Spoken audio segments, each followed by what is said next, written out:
Hi வணக்கம். இது part 4 video தாங்க. ஏற்கனவே பார்ட் 1 பார்ட் 2 பார்ட் 3 வீடியோ போட்டாச்சு. இந்த பார்ட் 4 வீடியோவில் பாருங்கள், சுட சுட டபரா பிரியாணி ரெடி ஆகிடுச்சு.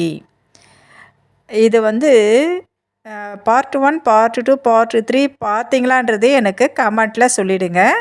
இந்த பார்ட் 4 வீடியோவில் டபரா பிரியாணி எப்படி செய்யணுன்றது செஞ்சு முடித்தாச்சு.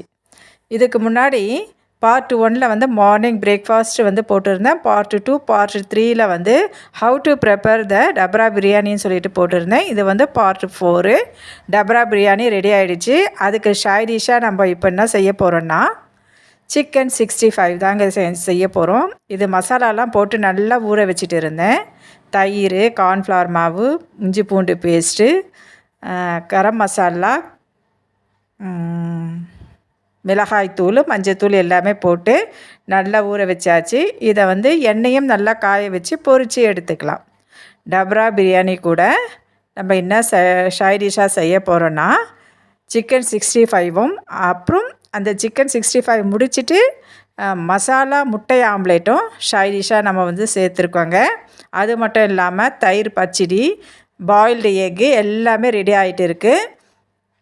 பாருங்கள், சிக்கன் 65 அவ்வளோ சூப்பராக ரெடி ஆகிடுச்சு. இன்னொரு முறை உங்களுக்கு இது சிக்கன் 65 மட்டும் உங்களுக்கு போட்டு காமிக்கணுன்றதுனால ஷார்ட்டாக எடுத்து போட்டிருக்கேன்.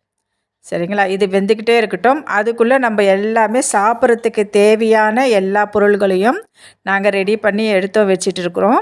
இந்த சைடு பார்த்திங்கன்னா மசாலா முட்டைக்கு தேவையான சிக்கன் 65 துண்டு துண்டு பீஸாக கட் பண்ணியாச்சுங்க. அது மட்டும் இல்லாமல் காலையில் நான் சிக்கன் கிரேவி மிச்சம் இருக்குதுன்னு சொல்லியிருந்தீங்களா, அந்த சிக்கன் கிரேவியை இந்த மசாலா எக்கு கூட சேர்த்து நல்லா கலக்கியும் வச்சாச்சு. அது அப்புறமா இது லாஸ்ட்டில் வரும் வீடியோ. இதுக்கு முன்னாடி பார்ட் 5 வீடியோவில் ஃபைனலாக நாங்கள் என்னென்ன சாப்பிட போகிறோன்றத பார்ட் 5ஆக போட்டிருக்கோம். அது அப்லோட் பண்ணி உங்களுக்கு நான் போடுறேன். சரிங்களா? என்னுடைய வீடியோவை கண்டினியூவாக பாருங்கள். அப்போ தான் உங்களுக்கு புரியும். பார்ட் 1 பார்ட் 2 பார்ட் 3ன்னு சொல்லிட்டு போடுவேன் நான். சிக்கன் 65 ரெடி ஆகிடுச்சு. இதை துண்டு மசாலா எக்குக்கு தேவையான முட்டையும் நாங்கள் வாங்கி வச்சுட்டு இருக்கோம்.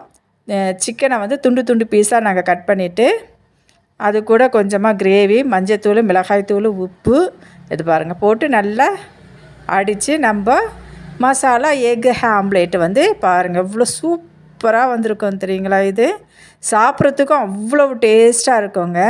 மசாலா சிக்கன் கிரேவி, சிக்கன் 65 போட்டு எக்கு மசாலா ஆம்லேட்.